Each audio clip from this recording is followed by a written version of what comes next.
मेरा यूट्यूब परिवार, बुढ़ापे में बच्चे अपने माँ बाप को अक्सर धोखा दे जाते हैं। एक समय की बात है, एक बार नारद जी नारायण नारायण करते हुए भगवान श्री कृष्ण के पास द्वारिका आते हैं और भगवान श्री कृष्ण को प्रणाम करते हैं। भगवान श्री कृष्ण श्री नारद जी को अचानक आया देखकर पूछते हैं कि हे देवर्षि नारद, आज आपका अचानक आगमन कैसे हुआ। तब नारद जी ने कहा, हे प्रभु, मेरे मन में एक विचित्र सवाल चल रहा है जिसका उत्तर मुझे नहीं मिल रहा है। उसी का उत्तर जानने मैं आपके पास द्वारिका आया हूँ। नारद जी श्री कृष्ण से कहते हैं, हे प्रभु, बुढ़ापे में बच्चे अपने माँ बाप को अक्सर धोखा क्यों दे जाते हैं? यह सब किस कारण से होता है, कृपया मुझे बताएं। श्री कृष्ण कहते हैं कि हे देवर्षि, मैं इसका उत्तर आपको एक कथा के माध्यम से समझाता हूँ। प्राचीन समय की बात है, किसी जंगल में एक मोर और मोरनी का एक जोड़ा अपना घोंसला बनाकर रहते थे। वे दोनों पति पत्नी एक दूसरे से बहुत प्रेम करते थे। एक दिन की बात है, मोर की पत्नी गर्भवती हो जाती है। इस बात को जानकर कि अब वे दोनों माता पिता बनने वाले हैं, मोर और मोरनी बड़े प्रसन्न होते हैं। अब वे दोनों बड़े खुश थे। मोर अपनी पत्नी का बहुत ख्याल रखता था। हर दिन उसे दाना पानी लाकर घोंसले में ही दिया करता था। अब धीरे धीरे समय गुजरता गया और मोर की पत्नी के प्रसव का समय निकट आ गया।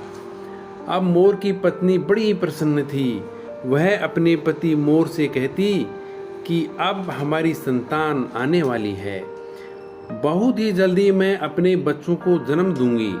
बुढ़ापे में वे हमारी खूब सेवा करेंगे, हमारा सहारा बनेंगे। अब हमें किसी बात की कोई चिंता नहीं रहेगी। हमारी संतान हमारी खूब सेवा करेगी। इस पर मोर अपनी पत्नी से कहता है, हे प्रिय, हमें ऐसा नहीं सोचना चाहिए कि हमारी संतान हमारी सेवा करेगी, यह हमारा बुढ़ापे का सहारा बनेगा। मोर की पत्नी कहती है, हे प्रिय, आप ऐसा क्यों कह रहे हैं? हर संतान अपने माता पिता की सेवा करती है, फिर हमारी संतान हमारी सेवा क्यों नहीं करेगी? तब मोर कहता है, हे प्रिय, मैं तुम्हें एक कहानी के माध्यम से बताता हूँ कि माता पिता को बुढ़ापे में अपनी औलाद से इन दो चीज़ों की उम्मीद कभी भी नहीं करनी चाहिए। और जो भी मनुष्य इन दो बातों को ध्यान में रखेगा, वह अपने बुढ़ापे में कभी भी दुखी नहीं रहेगा। अब मोर अपनी कहानी प्रारंभ करता है। मोर कहता है, हे प्रिय, तपोवन के नज़दीक एक नगर में एक अमीर व्यक्ति रहता था। उस व्यक्ति के घर में ईश्वर का दिया हुआ सब कुछ था। खूब रुपए थे, पैसे, धन, दौलत, मान, सम्मान, सब कुछ होने के बाद भी पति पत्नी दुखी ही रहते थे, क्योंकि उनके कोई संतान नहीं थी। इस बात को लेकर पति पत्नी अक्सर चिंतित रहा करते थे। इस पति पत्नी को एक साथ रहते हुए करीब करीब 15 साल गुजर गए थे, लेकिन उनके घर में कोई संतान नहीं थी। वह व्यक्ति अपनी पत्नी को अच्छे से अच्छे डॉक्टर को दिखाता है, महंगे अस्पताल में जाकर अपनी पत्नी का इलाज करवाता है, पवित्र तीर्थ स्थान पर जाकर संतान प्राप्ति की मन्नत मांगता है, मंदिर में जाकर माथा टेकता है। तब कहीं जाकर शादी के 20 साल बाद उसकी इच्छा पूरी होती है। अब उनको एक पुत्र की प्राप्ति होती है। अस्पताल में बच्चे का जन्म होता है। पुत्र जन्म की बात सुनकर वह व्यक्ति बहुत खुश हो जाता है। अस्पताल की नर्स जब उनके पास पहुंचती है तो दोनों पति पत्नी पूछने लगते हैं कि हमारी संतान कैसी है, कोई दिक्कत तो नहीं है। दोनों पति पत्नी की इन बातों को सुनकर नर्स उस व्यक्ति की पत्नी से कहने लगती है कि बहन जी, आपको जो पुत्र हुआ है वह बहुत सुंदर है, अच्छा है, लेकिन इसमें एक कमी है। नर्स के मुंह से जब बच्चे की माँ यह बात सुनती है कि इसमें एक कमी है तो वह बहुत चिंतित हो जाती है। नर्स कहती है कि बहन जी घबराने की कोई बात नहीं है। बहन जी जो आपको पुत्र हुआ है वह बहुत सुंदर है, स्वस्थ है, बस इसमें एक कमी है कि इसकी एक आँख नहीं है। तुम्हारा पुत्र एक आँख से काना है, बस यही कमी है, बाकी तो सब ठीक है। जब उस माँ को यह पता चलता है कि मेरे बेटे की एक आँख नहीं है, मेरा पुत्र एक आँख से काना है, तो वह माँ रोने लगती है और अपने पुत्र को सीने से लगा लेती है और कहने लगती है कि कोई बात नहीं, मेरे पुत्र की एक आँख नहीं तो क्या हुआ, एक आँख तो सही है, जैसा भी है, पर यह मेरे दिल का टुकड़ा है। मेरे लिए दुनिया का सबसे सुंदर बच्चा मेरा पुत्र है।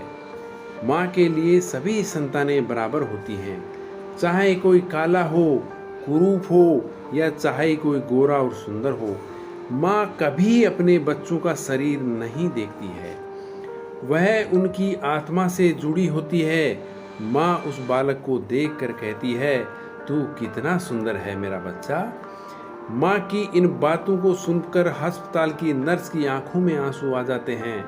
वह नर्स सोचने लगती है, यदि परमात्मा को संतान का सुख देना ही था तो इस पुत्र को दोनों आंखें देता। माँ कहने लगती है कि कोई बात नहीं, जैसा भी है, आखिर है तो मेरा ही बेटा, पर आज अगर इसकी दोनों आंखें सलामत होती तो और भी अच्छा होता। दोनों आंखों के साथ मेरा पुत्र कितना सुंदर लगता। माँ की इन बातों को वह नर्स सुनती है तो वह कहने लगती है, बहन जी आप चाहते हो कि आपकी पुत्र की दोनों आंखें हों तो ऐसा भी हो सकता है। जब माँ यह बात सुनती है कि उसके बच्चे की दोनों आंख लग सकती हैं तो वह कहने लगी, नर्स मैडम यह कैसे संभव है। अब नर्स उन्हें बताते हुए कहती है कि ऐसा तो हो सकता है, इसके लिए आप दोनों माता पिता में से किसी एक को अपनी आंख देनी होगी। इससे आपके बच्चे की दोनों आंखें ठीक हो जाएंगी। नर्स की इन बातों को जब उसे महिला का पति सुनता है तो वह कहने लगता है, कोई बात नहीं नर्स मैडम, हमारे पुत्र की एक आंख तो सही सलामत है, हमारा पुत्र एक आंख से ही दुनिया देख सकता है, दूसरी आंख उसे लगाने की कोई ज़रूरत नहीं है। हमारा पुत्र जैसा भी है अच्छा है। मैं अपनी आंखें दान नहीं कर सकता क्योंकि मेरा घर मेरे बिजनेस से ही चलता है। जब मेरी एक आंख नहीं होगी तो मैं कैसे अपने बिजनेस को संभाल पाऊंगा, कैसे अपने परिवार को पाल पाऊंगा, कैसे इस बच्चे की पढ़ाई लिखाई एवं अन्य खर्चे उठा पाऊंगा। यह तो तभी संभव है जब मेरी दोनों आंखें ठीक होंगी। मैं एक पिता हूँ और अपनी पत्नी और बच्चे को पालने पोसने आदि का भार मेरे कंधों पर है। अब रही बात मेरे पुत्र की एक आंख की, तो यह सब परमात्मा की देन है। ईश्वर ने जिस रूप में भेजा है वह हमारा पुत्र इस रूप में ही ठीक है। इस प्रकार पिता ने तो साफ इनकार कर दिया, लेकिन माँ तो आखिर माँ होती है। वह नर्स से कहती है कि मैडम यदि ऐसा हो सकता है तो मैं अपनी एक आंख अपने पुत्र को देना चाहती हूँ। मेरा क्या है, मुझे तो घर पर ही रहना है, लेकिन मेरे बेटे को तो अपना पूरा जीवन काटना है। इसलिए नर्स मैडम मैं अपनी एक आंख अपने पुत्र को देना चाहती हूँ। तब वह व्यक्ति अपनी पत्नी से कहता है कि इस तरह से तो तुम कानी हो जाओगी। तो वह माँ कहती है कि मुझे मंजूर है, मैं एक आंख से कानी हो जाऊं, लेकिन मैं अपने पुत्र को दोनों आंखों के साथ देखना चाहती हूँ। मेरी एक आंख ले लो और मेरे बेटे को लगा दो। मेरे बेटे की जब दोनों आंखें होंगी तो दोनों आंखों के साथ वह कितना सुंदर लगेगा। मैं अपने पुत्र को एक आंख दान में देना चाहती हूँ। इस प्रकार माँ के कहने पर डॉक्टर उसकी एक आंख निकालकर उसके पुत्र को लगा देते हैं। इस प्रकार पुत्र की दोनों आंखें सही हो जाती हैं और माँ अपनी एक आंख पुत्र को देने के बाद एक आंख से कानी हो जाती है। मोर अब आगे अपनी पत्नी से कहता है, हे प्रिय, कुछ दिन तक वे दोनों लोग अस्पताल में रहते हैं। जब दोनों माँ बेटे स्वस्थ हो जाते हैं तो अस्पताल से माँ बेटे को छुट्टी मिल जाती है। इस प्रकार वह व्यक्ति अपनी पत्नी और पुत्र को लेकर अपने घर आ जाता है और दोनों पति पत्नी मिलकर अपने पुत्र का पालन पोषण करने लगते हैं। इस प्रकार अपने बच्चों का पालन पोषण करते हुए उनका पुत्र 5 साल का हो जाता है। सब कुछ अच्छा चल रहा होता है, तभी एक दिन उस बच्चे के पिता की किसी सड़क दुर्घटना में मृत्यु हो जाती है। जब उसकी पत्नी को अपने पति की मौत की खबर मिलती है तो वह बेचारी तेज दहाड़े मारकर रोने लगती है। वह सोचने लगती है कि मेरा 5 साल का बच्चा है, घर में एक ही कमाने वाले थे और वह भी मुझे छोड़कर चले गई। अब मैं इस बच्चे का पालन पोषण कैसे कर पाऊंगी? यह सोच सोचकर वह जोर जोर से रोने लगती है। उसका रोना धोना सुनकर आस पड़ोस के लोग उसके घर आ जाते हैं और उस लाचार माँ को धीरज बंधाते हैं। उसे धीरज रखने को कहते हैं। किसी तरह समझा बुझाकर उस व्यक्ति का अंतिम संस्कार करवाते हैं। इस प्रकार वह लाचार माँ अपने 5 साल के बच्चे के साथ जीवन बिताने लगती है। घर में जो जमा पूंजी थी वह जब संतान पाने की चाहत में इसके इलाज करने में पहले ही खर्च हो चुकी थी। पति की मृत्यु के बाद जो भी बचत थी वह पति के अंतिम संस्कार में चली गई। इस प्रकार वह माँ दूसरों के घरों में झाड़ू पोछा करके, दूसरों के घरों में बर्तन साफ करके अपने पुत्र का पालन पोषण करने लगती है। वह माँ दूसरों के घरों में झाड़ू पोछा करती, दूसरों के घरों में बर्तन साफ करती, लेकिन अपने पुत्र को कोई दुख तकलीफ नहीं होने देती। वह दूसरों के घरों में नौकरानी बनकर पैसा कमाती और अपने पुत्र को खेलने के लिए अच्छे अच्छे खिलौने लाकर देती। वह अपने पुत्र को अच्छे अच्छे वस्त्र लाकर देती। हर समय अपने बच्चे के साथ परछाई की तरह बनी रहती। जब उसका बेटा थोड़ा और बड़ा हो जाता है, जब उसका पुत्र 6 साल का हो जाता है, तो वह माँ एक दिन अपने बेटे को लेकर एक विद्यालय में पहुँचती है और उस विद्यालय के प्रधानाचार्य से विनय पूर्वक कहती है, भाई साहब, मुझे अपने बेटे का इस विद्यालय में दाखिला करवाना है। वह माँ विद्यालय में अपने बच्चे का एडमिशन करने जाती है। वह विद्यालय उस नगर का एक प्रसिद्ध विद्यालय होता है। उस विद्यालय में अमीर लोगों के बच्चे पढ़ते थे। जब विद्यालय का बड़ा मास्टर फटे पुराने कपड़ों में उसकी माँ को देखता है तो सोचने लगता है कि बच्चा तो सुंदर है, लेकिन माँ कपड़ों में ऐसी लग रही है जैसे कोई भिखारी हो। यह बेचारी कहाँ से इस बच्चे की किताबें और इतनी महंगी फीस भर पाएगी? इसलिए वह समझते हुए उस बच्चे की माँ से कहता है कि बहन जी, हमारे विद्यालय की फीस बहुत ज़्यादा है। हमारे विद्यालय में अमीर लोगों के बच्चे पढ़ते हैं, इसलिए बेहतर होगा आप अपने बच्चे का एडमिशन किसी सरकारी स्कूल में करवा दें। मास्टर जी की इन बातों को सुनकर माँ कहने लगती है कि सर जी, आप पैसों की चिंता ना करें। आपकी जो भी फीस होगी उसे मैं समय से जमा करा दिया करूँगी। मेरा इकलौता बालक है। मैं चाहती हूँ कि मेरा बच्चा पढ़ लिख कर बड़ा डॉक्टर बन जाए, इसलिए मैं इसको आपके विद्यालय में लेकर आई हूँ। वह बड़ा मास्टर जब उस माँ की इन बातों को सुनता है तो वह बहुत ही प्रभावित होता है और उस बच्चे की माँ से कहता है, ठीक है बहन जी, यदि तुम जिद करती हो तो हम तुम्हारे बच्चे को भर्ती कर देते हैं। इस प्रकार उसके बच्चे का एडमिशन उस विद्यालय में हो जाता है। अब वह बालक उस विद्यालय में पढ़ने जाने लगता है। पहले तो वह माँ 5 घरों में झाड़ू पोछा करने अपना गुजारा कर लेती थी, लेकिन अब अपने पुत्र के एडमिशन के बाद अपने पुत्र की पढ़ाई की खातिर उसे 10 घरों में काम करना पड़ता है। वह माँ दूसरे के घरों में झाड़ू पोछा करके अपने पुत्र को पढ़ाने लिखाने लगती है। पढ़ते पढ़ते जब वह पुत्र 5वीं कक्षा में आ जाता है, जब उसकी उम्र 10 साल की हो जाती है, एक दिन स्कूल के सभी बच्चे मिलकर उस बालक को छेड़ने लगते हैं और खेल खेल में कहने लगते हैं कि देखो देखो, एक आंख वाली का काली माँ का बेटा आ गया। इसकी माँ एक आंख से कानी है। वह लड़का जब अपने सहपाठियों की इन बातों को सुनता है तो क्रोध में भर जाता है। उसे बहुत बुरा लगता है। जब विद्यालय की छुट्टी होती तो छुट्टी के समय हमेशा की तरह उसकी माँ उसे लेने आती थी। आज भी वह एक आंख से कानी माँ अपने बेटे को स्कूल में लेने आई थी। तो वह लड़का अपनी माँ से कहता है कि माँ, कल से तुम मुझे विद्यालय में छोड़ने मत आना और बुलाने भी मत आना। जब माँ पूछती है कि पुत्र क्या बात हो गई है, तुम ऐसा क्यों कह रहे हो, इस पर वह लड़का कहने लगता है कि माँ, तुम्हारी सूरत ठीक नहीं है, तुम एक आंख से कानी हो। जब तुम मेरे साथ विद्यालय में आती हो तो मेरे साथ वाले लड़के मेरा मजाक उड़ाते हैं।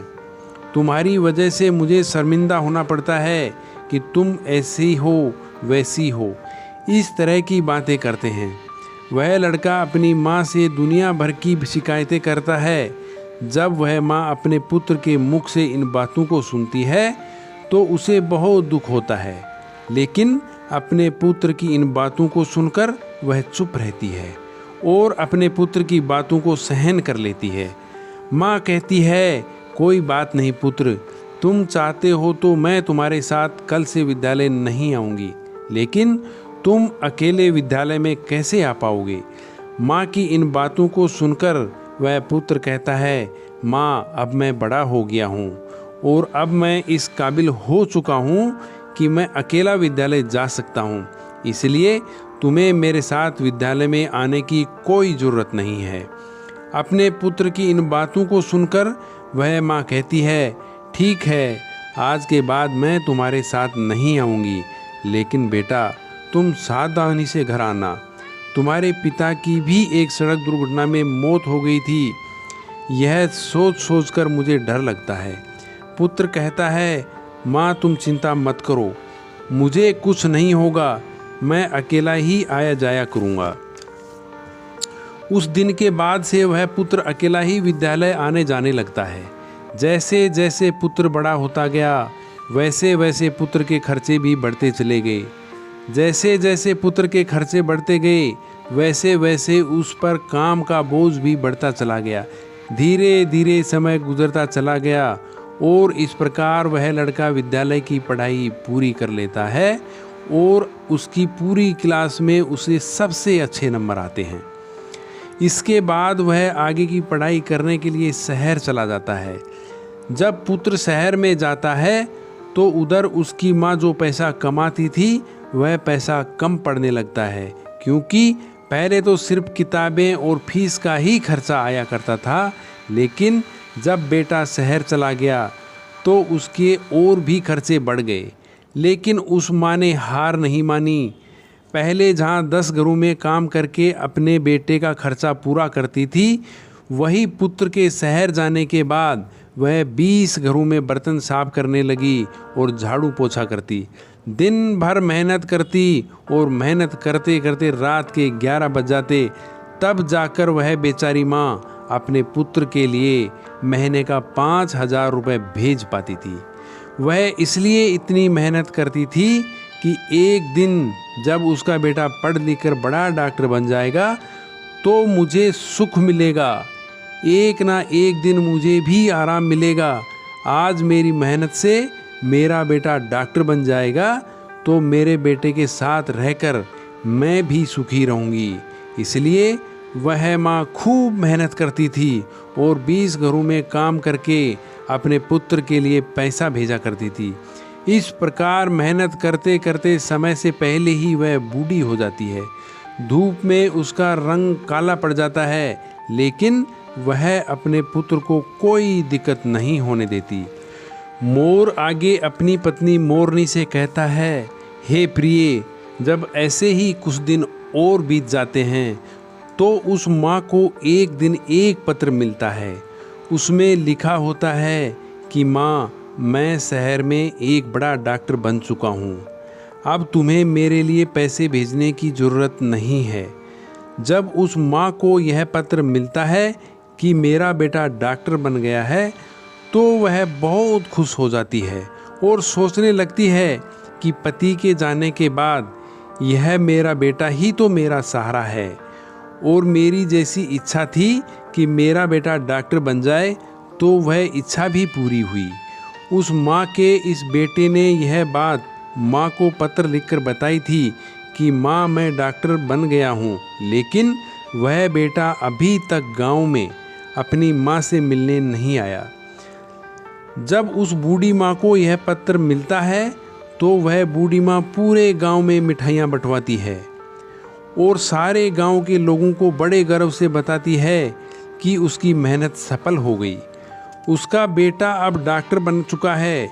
इस प्रकार वह माँ अपने पुत्र के गांव आने का इंतज़ार करने लगती है। वह माँ सोचने लगती है कि मेरे बेटे को शहर गए हुए बहुत समय बीत चुका है। अब वह डॉक्टर बन गया है तो वह मुझसे मिलने के लिए गांव ज़रूर आएगा। माँ अपने पुत्र के आने की राह देखती है। हर दिन वह इंतज़ार करती है कि आज मेरा पुत्र आता ही होगा। किसी की गाड़ी घर के सामने से निकलती है तो वह माँ दौड़कर घर के बाहर आ जाती है। उसे लगता है कि उसका पुत्र ही आया होगा। इस तरह इंतज़ार करते करते कई दिन बीत गए। रात में उस माँ को नींद नहीं आती थी। वह सोचने लगती थी कि जाने क्या मजबूरी है, मेरा बेटा मुझे लेने क्यों नहीं आया है, कब मुझे अपने साथ ले जाएगा। अब वे दिन समाप्त हो गए हैं कि मैं दूसरों के घरों में बर्तन साफ करूं, दूसरों के घरों में झाड़ू पोछा करूं। अब तो मैं आराम से बैठकर अपने बेटे की कमाई खाऊंगी।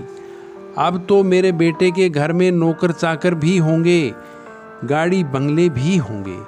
अब मेरे दुखों के दिन बीत चुके हैं। इस तरह वह माँ सारे दिन बेटे के सपने देखा करती थी। इस तरह उस माँ को अपने बेटे का इंतज़ार करते करते 1 साल बीत जाता है, लेकिन वह बेटा 1 साल में एक दिन भी माँ के पास नहीं आता है। फिर एक दिन उसके पास बेटे का दूसरा पत्र आता है। उस पत्र में लिखा होता है कि माँ, मेरी शादी हो गई है, और क्या तुम्हें पता है जिस लड़की के साथ मेरा विवाह हुआ है वह बहुत ही अमीर घर की है। जब वह माँ उस पत्र में लिखी बातों को पढ़ती है तो उसकी आंखों में आंसू की धारा बहने लगती है। उसे बड़ा ही दुख होता है, क्योंकि माँ तो सोच रही थी कि अब उसका बेटा डॉक्टर बन गया है तो मेरे बेटे के लिए तो अच्छे अच्छे रिश्ते आएंगे। मैं अपनी पसंद की लड़की के साथ अपने बेटे की शादी करवाऊंगी। लेकिन उस पत्र को सुनकर उस माँ के सारे अरमान मिट्टी में मिल जाते हैं। माँ सोचती है, हे भगवान, मैंने ऐसे कौन से पाप किए थे, मुझसे ऐसी कौन सी गलती हो गई जो मुझे इतनी बड़ी सज़ा मिल रही है। माता पिता का सपना होता है कि वह अपने हाथों से अपने बेटे को दूल्हा बनाए, अपने हाथों से अपने बेटे को सजाए और अपना आशीर्वाद देकर अपने बेटे की शादी करवाए। लेकिन मेरे बेटे ने तो अपनी शादी में मुझे बुलाया तक नहीं, मुझे बताया तक नहीं और विवाह कर लिया। क्या मैंने ऐसे दिन देखने के लिए अपने पुत्र को पढ़ा लिखा कर इतना बड़ा किया था? इसके लिए मैंने इतनी मेहनत मजदूरी की थी, दूसरों के घरों में झूठे बर्तन साफ किए थे, मेहनत मजदूरी करके पढ़ाया लिखाया और उसे इस लायक बनाया। क्या मेरा इतना भी अधिकार नहीं था? मेरे बेटे ने अपनी शादी के लिए मुझे नहीं पूछा। अब शादी करने के बाद पत्र लिखकर बता रहा है कि माँ मैंने शादी कर ली है। दोस्तों, यह सोच सोच कर वह माँ पूरी रात आंसू बहाती रहती है।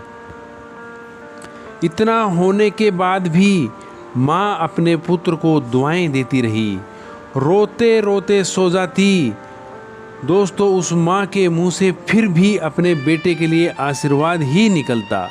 कहती है, कोई बात नहीं बेटा, तुमने बिना बताए शादी कर ली, लेकिन मेरा आशीर्वाद तुम्हारे साथ है। अब माँ सोचती है, मेरे पुत्र ने विवाह तो कर लिया, उसकी पत्नी भी आ गई, अब हो सकता है मेरा बेटा और बहू दोनों मिलकर मुझसे मिलने के लिए मेरे घर में आए। मैं अपनी बहू को देखूंगी, बहू मेरी सेवा करेगी, मैं अपनी पुत्र वधू को आशीर्वाद दूंगी। यह सोच सोचकर वह माँ अपने बेटे और बहू का इंतज़ार करने लगती है। इस तरह उस माँ को अपने बेटे और बहू का इंतज़ार करते करते लगभग 1 साल निकल जाता है, लेकिन 1 साल बीतने के बाद भी उस माँ से बेटा मिलने नहीं आता है और ना बहू आती है। फिर कुछ दिन बाद उस माँ को तीसरा पत्र मिलता है, जिसमें लिखा होता है कि माँ, अब तुम दादी बन गई हो, भगवान की कृपा से हमारे घर बेटा आया है। यह खबर जब उस माँ को मिलती है तो उस माँ का धैर्य जवाब देने लगता है, उसकी सहन शक्ति जवाब देने लगती है कि एक माँ का पुत्र बड़ा होकर डॉक्टर बन जाए, विवाह कर ले और उसको बच्चा भी हो जाए और उसकी माँ को पता ना चले, तो उसके दिल पर क्या बीतेगी। जिस पुत्र का जीवन बनाने में उसने अपना सब कुछ कुर्बान कर दिया हो, वही माँ उस पुत्र का कई वर्षों से चेहरा ना देखा हो, तो अपने पुत्र के लिए व्याकुल होना स्वाभाविक है। अब वह माँ अपने पुत्र के लिए बहुत ज़्यादा व्याकुल हो जाती है, तो उस माँ के मन में आता है कि अब तो रहा नहीं जाता। वो फिर कुछ देर के लिए विचारों में खो जाती है और सोचती है, चलो कोई बात नहीं, पोता भी हो गया है तो बहुत अच्छी बात है। अब मैं अपने पोते को देखूंगी, मैं अपने पोते को अपनी गोद में खिलाऊंगी। अब मेरा बेटा ज़रूर मेरी बहू और पोते के साथ मेरे पास आएगा। यही सब सोच सोच कर वह माँ मन ही मन व्याकुल होने लगती है। जब इंतज़ार करते करते उस माँ को 36 महीने बीत जाते हैं और जब उस माँ से मिलने कोई भी नहीं आता है, तो उस माँ के सब्र का बांध टूटने लगता है। वह व्याकुल हो जाती है और उस व्याकुलता में माँ यह फैसला करती है कि चाहे कुछ भी हो जाए, मैं अपने पोते को देखने ज़रूर जाऊंगी। यह निर्णय करके माँ अपने बेटे और बहू से मिलने के लिए शहर के लिए चल देती है। किसी तरह वह पता पूछते पूछते उस शहर में पहुंच जाती है जिस शहर में उसका बेटा रहता था। उस शहर में पहुंचकर वह बूढ़ी माँ एक रिक्शा वाले को अपने पास बुलाती है और रिक्शा वाले को अपने बेटे के पत्र में उसका पता दिखाते हुए कहती है, बेटा मुझे इस पते पर जाना है। रिक्शा वाले ने पता देखा और बूढ़ी माँ को अपने ऑटो रिक्शा में बैठा लेता है और उस बूढ़ी माँ को उसके द्वारा बताए गए पते पर ले जाता है। कुछ समय बाद वह रिक्शा वाला बूढ़ी माँ को लेकर बड़े डॉक्टर के बंगले पर पहुँच जाता है और बंगले के सामने अपना रिक्शा रोक देता है और उस बूढ़ी माँ से कहता है कि माँ, तुमने जो पता बताया था उस पते पर हम पहुँच चुके हैं।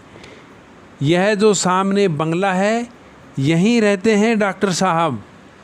वह माँ उस रिक्शे वाले को किराया देती है और अपना झोला उठाकर बंगले की तरफ चल देती है। माँ की नज़र जब डॉक्टर साहब के बंगले पर पड़ती है तो वह खुश हो जाती है वह देखती है कि कितना सुंदर आलीशान बंगला बना हुआ है। बंगले के सामने चमचमाती मर्सिडीज खड़ी है और दरवाजे पर चपरासी बैठे हुए हैं। यह सब देखकर उस माँ को बड़ी खुशी होती है कि कितने सुंदर घर में मेरा बेटा रहता है। वह मोर आगे कहता है, हे प्रिय, वह बूढ़ी माँ जो एक थैले में अपने पोते के लिए कुछ खिलौने, बहू के लिए साड़ी और कुछ मिठाइयाँ लेकर आई थी। जब थैले को लेकर वह बूढ़ी माँ बंगले के अंदर जाने लगती है, जैसे ही बूढ़ी माँ बंगले के अंदर घुसती है, गेट के पास खड़े एक चपरासी की नज़र उस पर पड़ जाती है। चपरासी देखता है कि फटे पुराने कपड़े पहने एक काली कलूटी बुढ़िया जो एक आंख से कानी है, बंगले के अंदर घुसी जा रही है। जब वह चपरासी उस महिला को देखता है तो कहने लगता है कि तुम्हें किससे मिलना है, इस तरह अंदर कहाँ चली जा रही हो।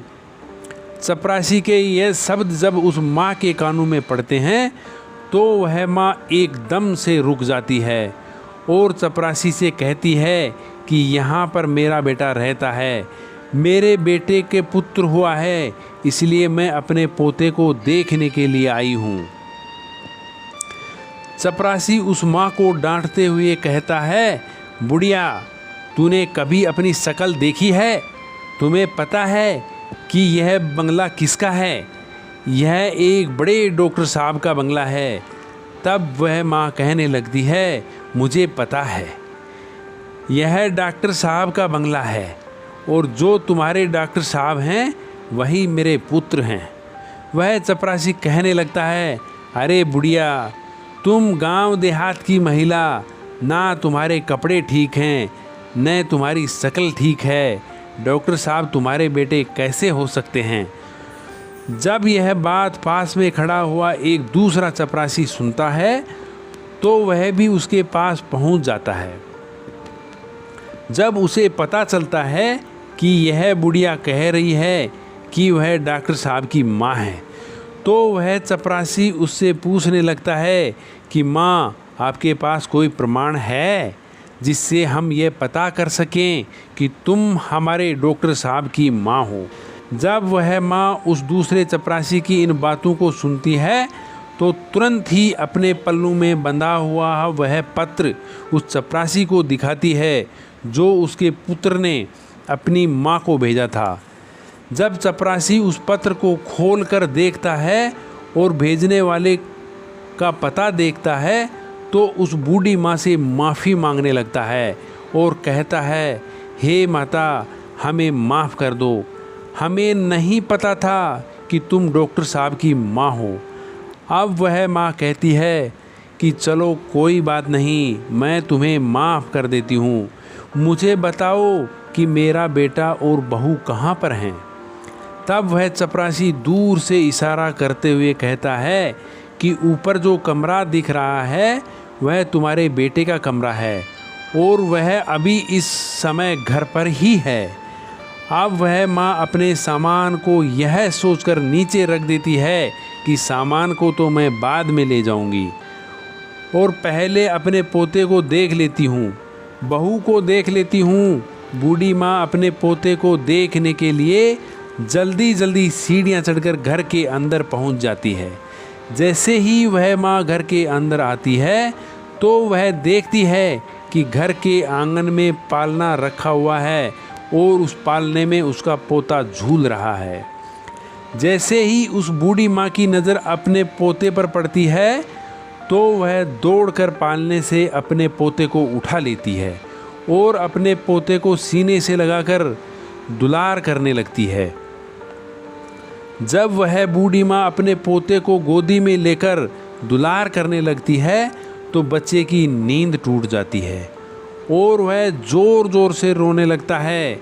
बच्चे के रोने की आवाज़ जब पुत्र वधू के कानों में पड़ती है तो वह रसोई से बाहर आती है और सोचती है कि ना जाने मेरे बच्चे को क्या हो गया है, इतनी तेज़ क्यों रो रहा है। जब वह रसोई से निकलकर आंगन में आती है और अपने बच्चे को एक भिखारी जैसी दिखने वाली बुढ़िया औरत के हाथों में देखती है तो वह चिल्लाने लगती है और अपने पति को आवाज़ देती है कि सुनिए जी, कोई काली कलूटी बुढ़िया जो एक आंख से कानी है वह हमारे बच्चे को चुराने आई है। पत्नी का चिल्लाना सुनकर पति भी नीचे आ जाता है तो पति के आते ही बहू अपने बच्चे को बूढ़ी माँ से छीनकर अपने सीने से लगा लेती है और अपने पति से कहती है कि तुमने घर में कैसे चपरासी रखे हैं, कोई भी हमारे घर में घुसा चला आता है, देखो यह भिखारी बुढ़िया हमारे बच्चे को चुराने आ गई। वह बूढ़ी माँ कहती है कि बहू मैं चोर नहीं हूँ, मैं तो तुम्हारी सास हूँ और यह तुम्हारे पास जो खड़ा है वह मेरा ही बेटा है। तुम्हारी गोद में जो खेल रहा है वह मेरा पोता है, मैं भला पोते को चुरा कर कहाँ ले जाऊँगी। जब बहू माता जी की इन बातों को सुनती है तो वह अपने पति से कहती है कि यह बुढ़िया क्या कह रही है, क्या सच में ही यह भिखारी जैसे दिखने वाली आपकी माँ है? क्या ऐसे ही गरीब परिवार में आपने जन्म लिया है? मुझे पहले तो कभी आपने बताया नहीं कि आपकी कोई माँ भी है। जब बेटा अपनी पत्नी की इन बातों को सुनता है तो कहने लगता है कि यह बुढ़िया झूठ बोल रही है, यह मेरी माँ नहीं है। बेटे के ये शब्द सुनकर वह माँ मन में सोचने लगती है कि संसार में मेरा एक ही सहारा था, आज तो वह भी मेरे से छूट गया। वह माँ समझ जाती है कि मेरे बेटे ने बड़े घर की बेटी के साथ विवाह किया है, मेरा बेटा बड़े पद पर पहुंच गया है, इसलिए मुझे पहचानने से इनकार कर रहा है। माँ ने कहा, बेटा कोई बात नहीं, मुझे लगा कि तुम मेरे पुत्र हो इसलिए मैं तुम्हारे पास चली आई, क्योंकि तुम्हारे जैसा एक मेरा भी पुत्र है जिसे मैंने मेहनत मजदूरी करके डॉक्टर बनाया है, जो मेरे जीने का एक सहारा था। लेकिन अब मुझे पक्का यकीन है कि तुम मेरे पुत्र नहीं हो सकते, मुझे गलती हो गई है। इतना कहकर वह माँ रोते रोते घर की सीढ़ियों से नीचे उतरने लगती है और सोचने लगती है कि बुढ़ापे में एक ही सहारा था और वह भी आज मुझसे छूट गया। एक आस थी वह भी टूट गई। वह सोचती है कि जिसे मैंने जीवन की खुशी समझा था, जिसको मैंने अपने जीवन जीने का अधिकार माना था, जो जीवन की नैया को पार लगाने वाला था, वही बुढ़ापे में जीवन की नैया को मझधार में डुबो रहा है। इस प्रकार रोते रोते माँ भारी कदमों से नीचे उतरने लगती है। अब वह माँ सोचती है कि जब बेटे ने ही मुंह मोड़ लिया तो अब जीकर भी मैं क्या करूँगी। अब बेटा ही नहीं रहा तो इस जीवन का क्या होगा। इस प्रकार वह माँ अपने बेटे के घर से बाहर निकल जाती है और बंगले के बाहर जो चपरासियों का कमरा था वहाँ पहुँच जाती है और एक चपरासी को अपने पास बुलाकर कहती है, बेटा मुझे एक पत्र लिखवाना है, क्या तुम मेरे लिए इतना कर सकते हो। क्योंकि चपरासियों को तो पहले ही पता था कि यह बूढ़ी औरत डॉक्टर साहब की माँ है, इसलिए वे तुरंत ही कागज़ कलम ले आते हैं और पूछने लगते हैं कि बताओ माँ मुझे क्या लिखना है। इस तरह बूढ़ी माँ बोलती जाती है और वह चपरासी लिखता जाता है। जब वह पत्र पूरा लिखा जाता है तो वह माँ उस चपरासी से कहती है, बेटा मुझे बहुत ज़ोरों की प्यास लगी है, क्या तुम मेरे लिए थोड़ा पानी ला सकते हो। दोस्तों उस माँ के कहने पर चपरासी तो बूढ़ी माँ के लिए पानी लेने चला जाता है और उधर वह बूढ़ी माँ अपनी साड़ी पंखे में डालकर आत्महत्या कर लेती है। जब चपरासी वापस लौटता है तो कमरे का नज़ारा देखकर हैरान रह जाता है। चपरासी ने देखा कि वह माताजी फांसी के फंदे पर झूल रही है। अब तुरंत ही वह जाकर यह खबर डॉक्टर साहब को देता है। यह खबर को सुनकर वह पति पत्नी दौड़े दौड़े उस कमरे में आते हैं। आगे डॉक्टर साहब और पीछे पीछे उनकी पत्नी दौड़ते हैं। जब वह पुत्र अपनी माँ को इस हालत में देखता है तो अपनी माँ को देखकर उसके पैरों तले ज़मीन खिसक जाती है। दोस्तों, वह पुत्र अपना माथा पकड़ लेता है और सिर पकड़कर ज़मीन पर बैठ जाता है। वह सोचने लगता है कि मुझे नहीं पता था कि मेरी बातें मेरी माँ को इतनी बुरी लगेंगी। मैं तो अपनी पत्नी को झूठी शान शौकत दिखाने के कारण माँ को पहचानने से इनकार कर रहा था। इसलिए कह रहा था कि मेरी कोई माँ नहीं है। मुझे डर था कि मेरी असलियत जानकर मेरी पत्नी मुझे छोड़ ना दे, इसलिए मैंने यह सब बोल दिया कि मेरी कोई माँ नहीं है और ये बुढ़िया भी मेरी माँ नहीं है। लेकिन तुमने तो मेरे झूठ को सच बना दिया। मेरी प्यारी माँ, एक बार आपको आपके पुत्र की मजबूरी के बारे में तो सोचा होता। जब पत्नी की नज़र फांसी पर झूलती हुई उस माँ के हाथों पर पड़ती है, जब उस बेटे की पत्नी फांसी पर झूलती हुई माँ के हाथ में कागज़ का टुकड़ा देखती है तो वह उस कागज़ के टुकड़े को बूढ़ी माँ के हाथों से लेकर पढ़ने लगती है। पढ़ते पढ़ते उसकी आंखें भर आती हैं। उस पत्र में लिखा हुआ था कि बेटा, मेरा आशीर्वाद है कि तुम जीवन में खूब उन्नति करो। मेरा आशीर्वाद हमेशा तुम्हारे साथ है। जाते जाते तुम्हें कुछ राज की बात बताना चाहती हूँ। बेटा, मैं अब शरीर से अच्छी नहीं दिखती हूँ तो इसके पीछे भी एक कारण तुम ही हो। जब तुम्हारा जन्म हुआ था उस समय तुम्हारी एक आँख नहीं थी। मैंने अपनी एक आँख तुम्हें देकर तुमको सुंदर बनाया था, सुंदर रूप दिया था और मैं कुरूप हो गई।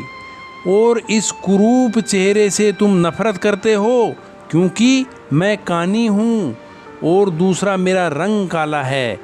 यह भी ऐसा नहीं था बेटा।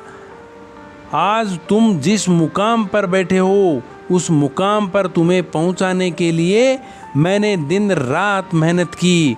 मैंने कभी नहीं देखा कि कितनी गर्मी है, कितनी सर्दी है। तुम्हें पढ़ाने लिखाने के लिए, तुम्हारे खर्च उठाने के लिए मैं काली कलूटी हो गई। उसका भी मुझे कोई मलाल नहीं है। तुम सुंदर हो इसकी मुझे खुशी है। मैं तो तुम्हें देखना चाहती थी। मैं अपने पोते को देखना चाहती थी, अपनी बहू से मिलना चाहती थी। इसलिए मैं शहर चली आई, क्योंकि तुमने तो कभी गांव जाकर मेरा हाल नहीं पूछा। लेकिन जब मैं स्वयं चलकर तुमसे मिलने आई तो तुमने तो मुझे पहचानने से ही इनकार कर दिया। इसलिए लगा कि अब दुनिया में मेरा कोई नहीं है। अब जीने का मेरा उद्देश्य ही ख़त्म हो गया है। जब कोई रहा ही नहीं तो मेरे जीने का क्या फ़ायदा।